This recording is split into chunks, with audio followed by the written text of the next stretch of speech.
ದೆವ್ವ ಆಯ್ತಂತೆ. ಚಾಯ್ ಚಾಯ್ ಚಾಯ್ ಚಾಯ್ ಚಾಯ್ ಚಾಯ್. ಅಯ್ಯೋ ಯಾರು ನಮ್ಮ ಊರಲ್ಲಿ ಹೊಸದಾಗಿ ಬಂದಿದ್ದಾರೆ. ನಮಸ್ಕಾರ ಮೇಡಮ್. ನಮಸ್ಕಾರ. ಒಂದು ಚಾ ಕೊಡಿ. ತುಂಬಾ ಚೆನ್ನಾಗಿದೆ. Thank you madam.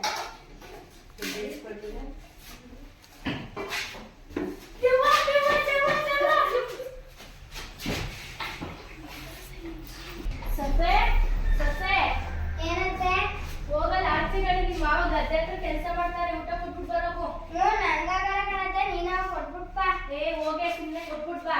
ಹಾಗೆ ಕಣತ್ತೆ, ನಮ್ಮ ಅತ್ತೆ ನನಗೆ ಕೆಲಸ ಹೇಳ್ತಾರಲ್ಲ. ತಾಳು.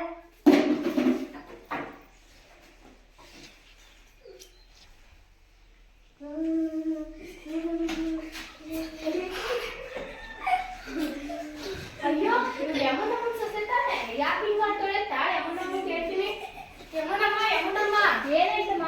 ನಿನ್ ಸೊಸೆ ಹುಣಸೆ ಮರದ ಹತ್ರ ದೆವ್ವ ಬಂದಿರೋ ಆಡ್ತಾಳೆ. ನನ್ ಸೊಸೆನಾ? ದೆವ್ವ ಸೊಸೆ. ಬಾ ನೋಡೋಣ. ಅಯ್ಯೋ ಏನಾಯ್ತು? ಈಗ ತಾನೇ ಚೆನ್ನಾಗಿದ್ದಲ್ಲೇ. ಅಯ್ಯೋ ನಾನು ನಿಮ್ ಕೆಲ್ಸ ಹೇಳಿದ್ರೆ ತಪ್ಪಾಯ್ತೇನೋ. ನಿನ್ ಸೊಸೆ ಕೆಲ್ಸ ಹೇಳ್ತೆ ಇನ್ನೊಂದ್ಸಲ. ಇಲ್ಲ ಇಲ್ಲ ಹೇಳಲ್ಲ. ಏನಾಯ್ತಮ್ಮ ನಿಂಗೆ? ಏನಾಯ್ತು? ಪುಟ್ಟಣ ಪುಟ್ಟಣ ಏನಾದ್ರು ಮಾಡೋಣ. ನಾನು ಇವಾಗಿಲ್ಲಪ್ಪ, ಆಟಕ್ಕಿಲ್ಲ. ಅಣ್ಣ ಏನಾದ್ರು ಮಾಡೋಣ, ಹೋಗೋಣ. ಮಂತ್ರವಾದಿಗಾದ್ರು ಕರ್ಕೊಂಡ್ ಬರೋಣ. ಸರಿ ಆಯ್ತು, ಸರಿ ಕರ್ಕೊಂಡ್ಬರ್ತೀನಿ. ರಮಣ ರಮಣ ಏನಾಯ್ತು ಪುಟ್ಟಣ? ಅಲ್ಲಿ ಒಂದು ಹುಡುಗಿಗೆ ದೆವ್ವ ಬಂದೈತೆ, ದೆವ್ವ ಬಿಡಿಸ್ಪಾ. ಏನಾಯ್ತು ಏನಾಯ್ತು? ಅಯ್ಯೋ ಈ ಹುಡುಗಿ ಇವ್ರ ಅತ್ತೆ ಊಟ ಕೊಡೋಗು ಅಂತ ಇವ್ರು ಕಳ್ಸಿದ್ರೆ ಇವ್ರಿಗೆ ದೆವ್ವ ಬಂದ್ಬಿಟ್ಟೈತೆ. ಸರಿ ದೆವ್ವ ಬಿಡ್ತೀನಿ.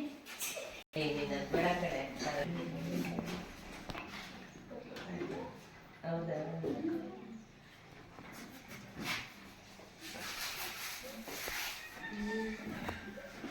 ಓಂ ಶ್ರೀ ಓಂ ಶ್ರೀ.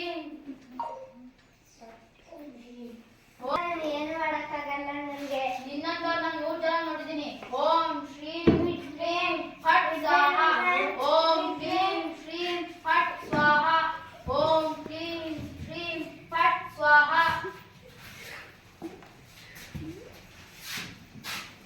ಏನ್ ನೀನ್ ಬಂದಿದ್ಯಾ? ಏನ್ ಬೇಕು ನಿಂಗೆ? ಹೇಳು ಹೇಳು ನಿಂಗೆ.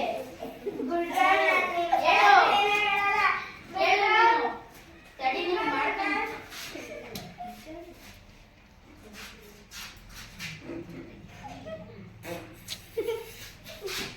ಇವ್ರಿಗೆ ಮೇಲೆ ದೇವ ಹೊಂಟೈತಿ ಬಿಡಿ.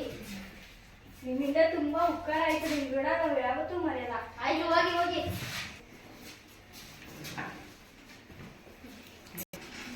ನಂದಿನಿಯಮ್ಮ ನಂದಿನಿಯಮ್ಮ ಹೇಳಮ್ಮ. ಏನಮ್ಮ? ಅಯ್ಯೋ ನಮ್ಮ ಮನೇಲಿ ಕುಡಿಯಕ್ಕೆ ನೀರೇ ಇಲ್ಲ. ದನ ಕರುಗಳೆಲ್ಲ ನೀರಿಲ್ದರೆ ಬರ್ತವೆ. ಬಾ ಕೆರೆತಕ್ಕೆ ಹೋಗ್ಬಿಟ್ಟು ನೀರ್ ತಗೊಬರೋಣ. ನಮ್ಮ ಮನೇಲೂ ಒಂದು ತೊಟ್ಟು ನೀರಿಲ್ಲ. ಅಯ್ಯೋ ಎಷ್ಟು ಬಿಸಿಲಲ್ವಾ, ಕಾಲಿಡಕ್ಕೂ ಐತಲ್ಲ. ಆಗಿನ ಕಾಲದಲ್ಲ ಕತ್ತೆ ಕಪ್ಪೆಗಳಿಗೆ ಮದ್ವೆ ಮಾಡಿದ್ರೆ ಮಳೆ ಬರ್ತಿತ್ತಂತೆ. ಇವಾಗ್ಲೂ ಹಂಗೆ ಮಾಡಿದ್ರೆ ಬರುತ್ತಲ್ವಾ? ಅಯ್ಯೋ ಅದೇನು ಇಲ್ಲ. ಹುಣಸೆ ಮರದ ದೇವ್ರ ಕಾಟಿಂದಾನೆ ನಮಗೆ ಮಳೆ ಬರ್ತಾ ಇಲ್ಲ. ಹೌದಾ? ನೀವೆಲ್ಲ ಯಾಕೆ ನೀರ್ ತಗೊಂಡು ಹೋಗ್ತಿದ್ದೀರಾ? ನಮ್ಮ ಮನೇಲಿ ಕುಡಿಯಕ್ ನೀರಿಲ್ಲ, ಅದಕ್ಕೆ ನೀರ್ ತಗೊಬರಕ್ ಹೋಗ್ತಾ ಇದೀವಿ. ಹುಣಸೆ ಮರದ ದೇವ್ರ ಕಾಟಿಂದ ನಮ್ಮೂರಿಗೆ ಮಳೆ ಬರ್ತಾ ಇಲ್ಲ. ಅಯ್ಯೋ ನಿಮ್ಗೆಲ್ಲ ಏನಾಗಿದೆ? ವಿಜ್ಞಾನದಲ್ಲಿ ಏನ್ ಹೇಳಿದ್ದಾರೆ ಗೊತ್ತಾ? ಇವಾಗ ಬೇಸಿಗೆ ಕಾಲ, ಭೂಮಿ ಮೇಲೆ ನೀರಿದ್ದದ ಕಾರಣದಿಂದ ಮಳೆರಾಯ ನಮಗೆ ಮಳೆನ ಬರ್ತಾ ಇಲ್ಲ. ಇದು ನಿಮ್ಮ ಮೂಢನಂಬಿಕೆಗಳನ್ನೆಲ್ಲ ಫಸ್ಟ್ ತೆಗ್ದಾಕಿ. ಹೌದಾ? ಇದು ನಿಜನಾ? ಹಾ ಹೌದು. ಹೌದಾ? ನಾವು ಓದಿದಿದ್ರೆ ನಮಗೂ ಅರ್ಥ ಆಯ್ತಿತ್ತಲ್ವಾ? ನೀವ್ ಹೇಳೋದೇ ನಿಜ. ಈ ವಿಜ್ಞಾನ ನಂಬೇಕು, ನಾವು ಮೂಢನಂಬಿಕೆಗಳನ್ನ ತ್ಯಜಿಸ್ಬೇಕು.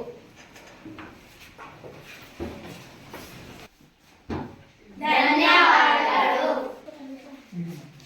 ಜಲಚಕ್ರ. ಭೂಮಿ ಮೇಲೆ 74% ನೀರಿದೆ. ಅದು ಹಾಗೆ ಉಳಿದುಕೊಳ್ಳಲು ಕಾರಣ ಜಲಚಕ್ರ. ಜಲಚಕ್ರದಲ್ಲಿ ನಡೆಯುವ ಹಂತಗಳು: ಮೊದಲು ನೀರು ಆವಿಯಾಗಿ, ನಂತರ ಸಾಂದ್ರೀಕರಣವಾಗಿ, ನಂತರ ಘನೀಕರಣವಾಗಿ, ನಂತರ ಮೋಡವಾಗಿ, ನಂತರ ಮಳೆಯಾಗಿ ಬರುತ್ತದೆ. ಮಳೆ ಬಂದ ತಕ್ಷಣ ಸಾಗರ ಸೇರುವುದು. ಮಳೆಯಾದಂತ ಎಲ್ಲಾ ನೀರು ತಕ್ಷಣ ಸಾಗರ ಸೇರುವುದಿಲ್ಲ. ಒಂದಿಷ್ಟು ಪ್ರಮಾಣದಲ್ಲಿ ಅಂತರ್ಜಲ ಸಿಹಿ ನೀರಾಗಿ ಸೇರುತ್ತದೆ. ಇನ್ನೊಂದಿಷ್ಟು ನೀರು ಕೊಳ್ಳ ಹಳ್ಳಗಳಿಂದ ಸಾಗರ ಸಮುದ್ರ ಸೇರುತ್ತದೆ. ಜಲಚಕ್ರಗಳಿಗೆ ಹೇಗೆ ನಡೆಯುತ್ತೆ ಎಂದರೆ ಸೂರ್ಯನ ಶಾಖಕ್ಕೆ ನೀರು ಕಾದು ಆವಿಯಾಗಿ ಮೇಲೆ ಹೋಗಿ ನಂತರ ಅದು ಸಾಂದ್ರೀಕರಣಗೊಂಡು ಸಣ್ಣ ಸಣ್ಣ ನೀರಿನ ಹನಿಗಳಾಗಿ ರೂಪ ನಂತರ ಮಳೆಯಾಗುವುದು. ಹೀಗೆ ಮೋಡಗಳು ನಿರ್ಮಾಣವಾದಾಗ ಸಾಕಷ್ಟು ಮಳೆಯನ್ನ ಭೂಮಿ ಮೇಲೆ ಎತ್ತರವಾದಂತಹ ಪರ್ವತ ಗುಡ್ಡಗಳಲ್ಲಿ ಅದು ಸುರಿಸುತ್ತದೆ. ಹೀಗೆ ಸಾಗರ ನೀರು ಮಳೆ ರೂಪದಲ್ಲಿ ಸಂಗ್ರಹವಾದಾಗ ನೀರು ನದಿ, ಹಳ್ಳ, ಕೊಳ್ಳ, ಅಂತರ್ಜಲ ಮೂಲಕ ಮತ್ತೆ ಸಾಗರವನ್ನು ಸೇರುವುದು. ಧನ್ಯವಾದಗಳು.